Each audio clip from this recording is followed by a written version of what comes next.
Hi YouTube, this is going to be my labor and delivery vlog. I'm sorry it's so late.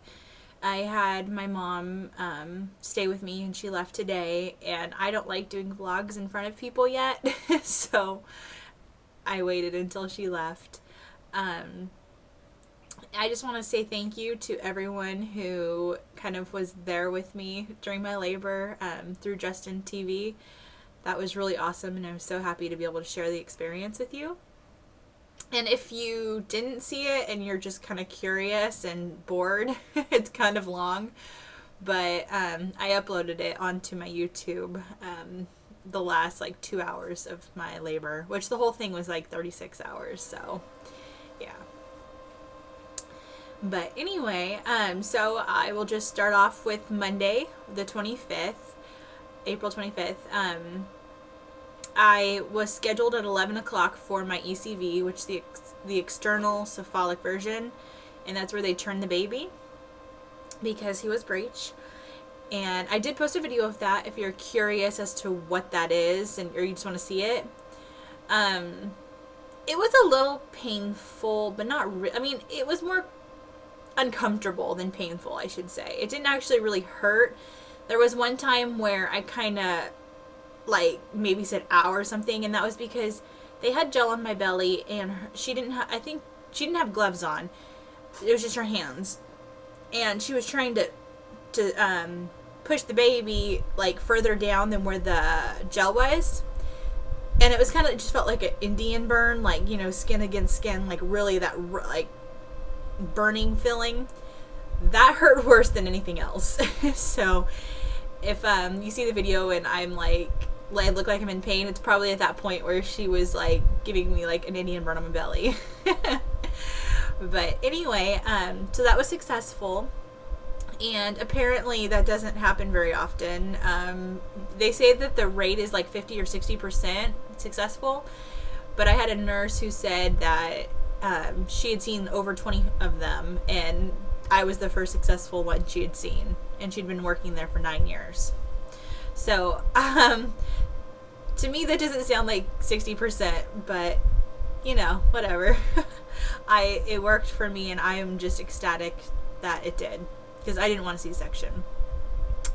So anyway, I was just kind of hanging out there for a while. They were waiting for a room for me, so they got me into the room and hooked me up, or put cervidil in. They wanted to give me Cytotec, and I've heard awful things about that, and I told them, I said I don't want that, and they kind of laughed, like they knew that there was rumors going around that it's not something for labor, so they kind of laughed at me that I didn't want it, but I'm not going to take the risk. I don't care. I'm going to be precautious. So anyway, they did go ahead and do the cervidil, and that was in for 12 hours. I was just going crazy because I was thinking they weren't going to have to really do that. Maybe, I don't know. I thought it was going to go faster for some reason, but silly me. So anyway, I was having little contractions, not really big ones, but just little baby ones that you could just feel the tightening. But they were consistent, so I knew that they were actually contractions. And at 4 in the morning, they were very happy I was out of 3. Because I guess that a lot of women have to do 3 or 4 rounds of that, which is 36 to 48 hours of cervidil. I'd go crazy. So they were hopeful that I would start contractions on my own because they were so regular, but I didn't. So at 7, they put the Pitocin in. From everything I've heard, Pitocin is supposedly this amazing thing to get contractions going, and it's painful, whatever. I just was I wasn't feeling a thing, and they up it 2 milliliters every half an hour. So I started off at 2, and I got all the way up to 38. 40 is the max. I got all the way up to 38 without doing anything, but I'm kind of going ahead. So anyway, they checked me at, I don't even know what time it was. I don't know. Sometime. And I was only a 3. I was only a 3, and I was still -2. And they said they would not break my water unless I was like he had dropped. So I decided to start bouncing on a ball. And I bounced on the ball, and they kept saying I had to have his heart rate on monitor. So I had to stand for like 15 minutes and then bounce for 15 minutes. And I did that for like 2.5 hours. And right as I was done, like, I was kind of like getting tired anyway. But that's when the cranky nurse decided to come in, and that was at 7:30.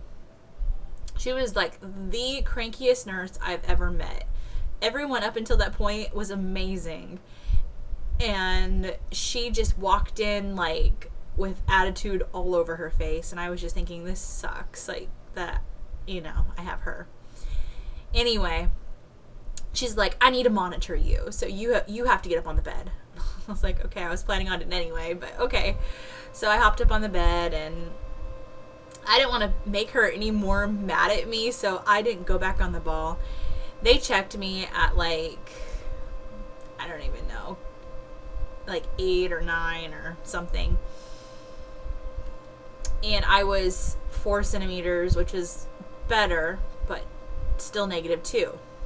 So that sucked. I was like, oh my gosh, all that bouncing and rocking, and yeah, it did nothing. So I was begging them to break my water, and she was like, no, because the cord can fall down and blah, blah, blah, and you'd have to have an immediate C-section. So I said, okay, fine. So I just kind of hung out and was, having my contractions in bed. Well, the new doctor had come in to check me, and it was, I think, like 10 o'clock at night.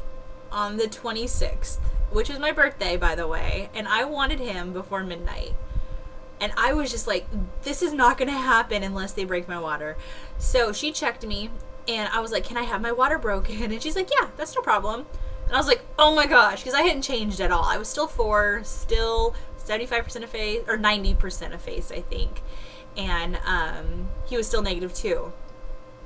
And so I was like so frustrated because I had just gone the last like 4 hours where they could have broken my water, and the doctor didn't want to, and I was like willing to take the risk because I really didn't think that was going to happen, because the other nurse, the nurse who was working, said that they can just do a small puncture. It doesn't have to be like where they totally rip the bag open, that they can just do a small puncture and let it leak out, and that'll help get a contraction started too. But she was refusing. I think it was because she was about to get off that she didn't want to do it. I don't know. Anyway, so the new doctor said she would. So she gets the tool out. She's got me, spread open wide, about to do it when her phone rings. We've got an emergency situation. Get over here now. So she's like, I'm sorry. I gotta go. So she takes off and disappears for like, I don't know, like a half an hour. Finally comes back. She's about to do it again. Her phone rings again. And my mom's like, you're not answering that, right? And she's like, no, I'm going to do this. So that was excruciating. I've heard that breaking your water doesn't hurt. I don't know if my cervix was like all the way back to my spine or something, but I was like screaming in pain. Watch the video. Like, I mean, it freaking hurt. So she finally tears it open, and there's like a tiny little trickle. I was like, are you kidding me? She tears it open again. Like, I'm crying. I'm in so much pain. Little few more trickles. I was like, this is retarded. So she leaves.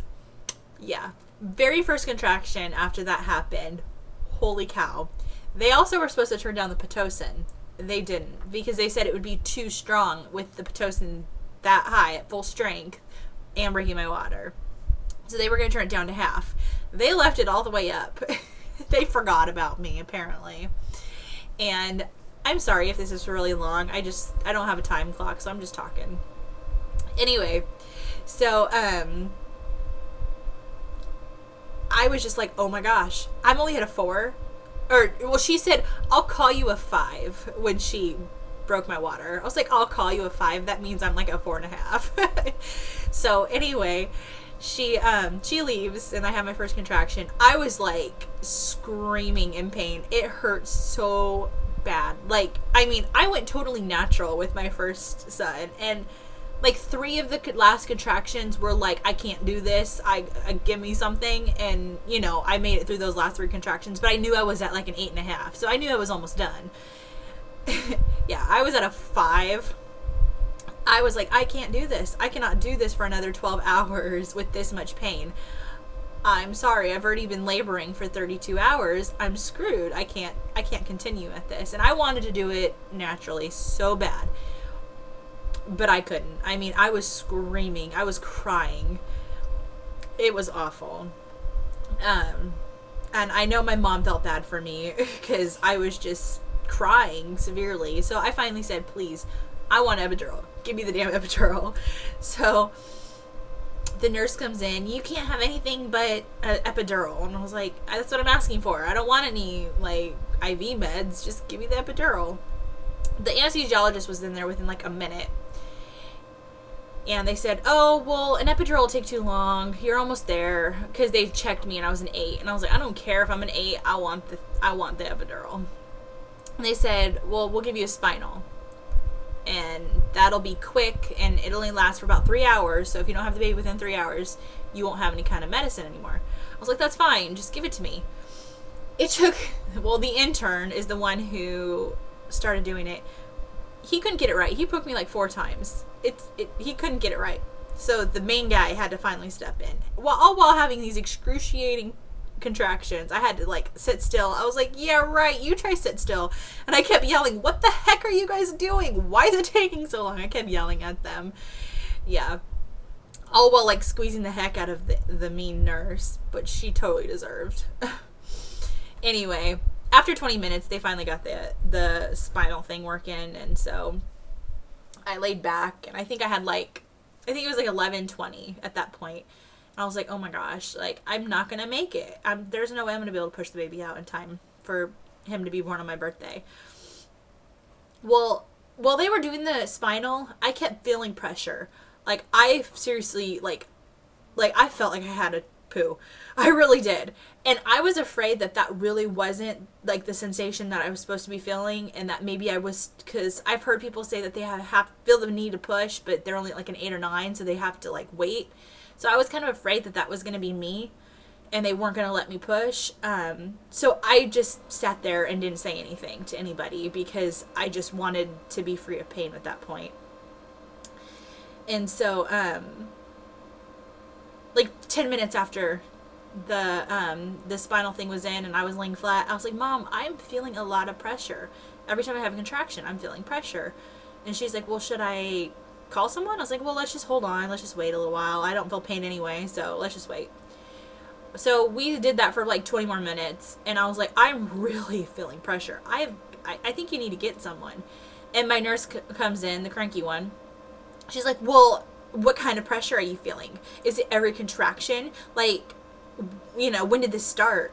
And I was just like, lady, just have someone come check me. She didn't believe me. And so finally someone came in and checked me. I was 100% totally dilated. And I was like, oh, great. You know, and I got this stupid epidural thing or spinal, and I could have probably made it through. But anyway, so everyone comes in, and I'm like, they're like, okay, push on your next contraction. I sit up, and they're like, stop, stop, stop, stop. And I'm like, why am I stopping? I haven't even pushed. And they're like, people are rushing over. I'm just like, what is going on? I was like, can I have a mirror? And my nurse was like, there's no time for a mirror. I was like, okay. So I start pushing, and I can feel like a big thing coming down. Like, I feel it traveling down. Obviously, it was his head. And I just kind of felt like a slight little pop. And they're like, and then my husband's, oh, wow. He's like, oh my gosh. And I was like, okay, so his head must be out, because I couldn't see. I really wanted to see. And they're like, okay, one more little push. And so I pushed again, a little push, and his shoulders popped out, and I could again hear my husband like making sounds. And he was born within a minute and 30 seconds of me like sitting up. And half of that time, more than half of that time, was them like telling me to stop and rushing over and stuff. I only actually pushed probably for about 30 seconds. So he was born at 11:55 p.m. on my birthday. They weren't supposed to cut the cord right away. They set him on my belly, but they said I was bleeding a lot, so she wanted to cut it. Whatever. Like, nothing went as planned on my birth plan. Absolutely nothing. So that sucks, but whatever. But, so he was taken over and, weighed and measured. He weighed 9 pounds, 8 ounces. They said he was 21 inches, but when we went to his follow-up doctor's appointment, they measured 19 and a half. So I'm going to go with the 19 and a half because that was pretty accurate. I mean, there was no way he could have stretched an inch and a half more. So unless he shrunk somehow, I don't know. There's no way he weighed 21. But, I mean, I'm just going to say 21 just because that's what's on his record. But he really is 19 and a half. Anyhow. So, my mom leaves and I'm at the hospital and I start, like, probably 12 hours later getting a really bad headache. I was like, oh, crap. I got that stupid spinal headache. I was, like, sorry, I heard a noise. I was, like, crying. I was in so much pain from this headache. I sound like a wimp, but I'm really not. I sound like I cry a lot. But it was bad. Like, it was such an intense pain. Like, I couldn't even open my eyes. It was awful. Well, my son had to be put on lights because he was measuring right on the border for his bilirubin. They weren't liking his numbers, but it wasn't like dangerous level yet, so they wanted to put him on the lights for 24 hours, so I couldn't leave. So he was under the lights, and I have this headache, and no one's there to help me because they wouldn't allow any visitors. So, yeah. So that sucked. I had the headache for 5 days, and, I mean, it just was awful. They discharged me with ibuprofen, which sucked. Didn't help. And they didn't believe it was a spinal headache because they said the likelihood of getting the spinal headache from just a spinal, like what they did, they said it was such a small needle, it wasn't the epidural needle, that it was very unlikely. That's not what it was. And I was like, what else could it have been? That's the only thing that I had done was that spinal thing. I didn't have any kind of other drugs or anything. And, you know, randomly I'm getting a headache. So they wouldn't do anything for me other than give me ibuprofen because they said it wasn't a spinal headache. Whatever. So I just had to deal with it, and it sucked. But, yeah, everything else has been really good. He got retested for his bilirubin, and it went up again. And then he got tested the very next day, and it went down. So she just told me to keep an eye on it for the jaundice and just let them know if I think that maybe he's looking yellowish. So overall, my labor kind of sucked. It was a total of, like, I was at the hospital for 36 hours, I think, altogether. And no, I was, like, starting, like, when I walked into the hospital until I delivered, 36 hours. I was there for, like, 3 or 4 days. 3 days. I think 4, including labor. I'm sorry. My brain is so dead. So, yeah, I was there for a long time. And didn't make it natural. My mom says that technically she thinks that I did, but I'm just so mad at myself. I'm just disappointed that I didn't just stick it out, but oh well. So, anyway, I'm sorry that this was so long and lengthy, but it was kind of a long labor, so. But honestly, if you want to see me screaming and crying, and yeah, feel free to watch my video, 2 hour long. I'm actually going to go and put in timestamps, like, so if you just want to see, like, certain parts, you can just click on the time of it and see. So, I'm going to do, like, a 1 week update as how we're doing next. So, thank you for watching. Bye, YouTube.